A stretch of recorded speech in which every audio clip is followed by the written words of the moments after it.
Index options या फिर stock options which is a better instrument to trade, उसके बारे में बात करते हैं in a very short video. Let's start with advantages and disadvantages first. So पहले बात करेंगे इंडेक्स के एडवांटेजेस की। The first point is it's highly liquid. आप निफ्टी में ट्रेड कर रहे हो, अगर आप बैंक निफ्टी में ट्रेड कर रहे हो, you can easily get an entry and exit even in deep OTMs या फार मंथ एक्सपायरी की जो स्ट्राइक प्राइस होते हैं, next month next to next month तक के स्ट्राइक प्राइस पे आपको एंट्री एंड एग्जिट मिल सकता है इजीली। इतनी हाईली लिक्विड होते हैं index. The second point is less manipulation. Index को हिलाने के लिए एक एंटिटी काफी नहीं होती है। It requires a big amount of capital, so you can be rest assured अगर आपके पास मोटी पोजीशन है, you can easily trade in index without worrying much about manipulation, and that is the reason why main institutions usually trade in index. The third point is more focused approach. अगर आपके पास एक या दो ही chart है देखने के लिए, you can actually have a more focused approach, so the quality of trades can actually be higher when you are trading in index. अब बात करते हैं stock options के advantages की.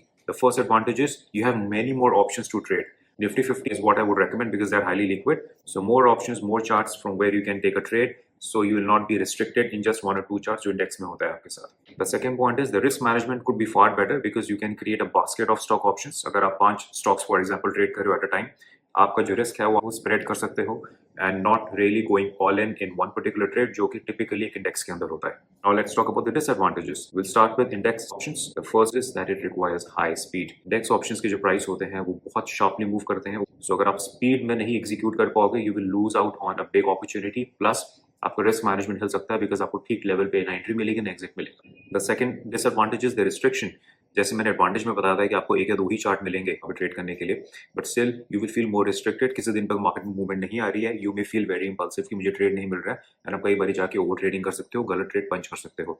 सो वो रिस्ट्रिक्शन जो होती है एक तो इंडेक्स में ही ट्रेड करने की, that I think is also one of the disadvantages. Now let's talk about stock options disadvantages. The first big disadvantage is that they are not very liquid.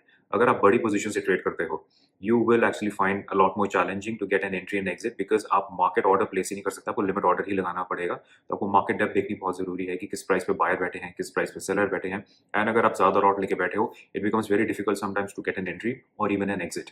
The second disadvantage is कि stocks have the potential to even crash by 10%, 15%, 20%. They can even hit a lower circuit on any given day, जो कि index में नहीं होता है. अगर आपने अच्छी पोजीशन उठा रखी है और स्टॉक आपके अगेंस्ट चला गया 10, 15, 20%, ना मान के चलो कि आपके पैसे जीरो हो जाएंगे. Because stocks has a tendency to overreact a lot many times because of any random news. अब उस random news का कोई बहुत बड़ा relevance नहीं होगा in the short term, but वो फिर भी stocks की आदत होती है या वो ऑपरेटर का प्ले बहुत बड़ा होता है वहाँ पे, that the stock can crash a lot. In a nutshell, दोनों अच्छे हैं, स्टॉक ऑप्शंस और इंडेक्स ऑप्शंस.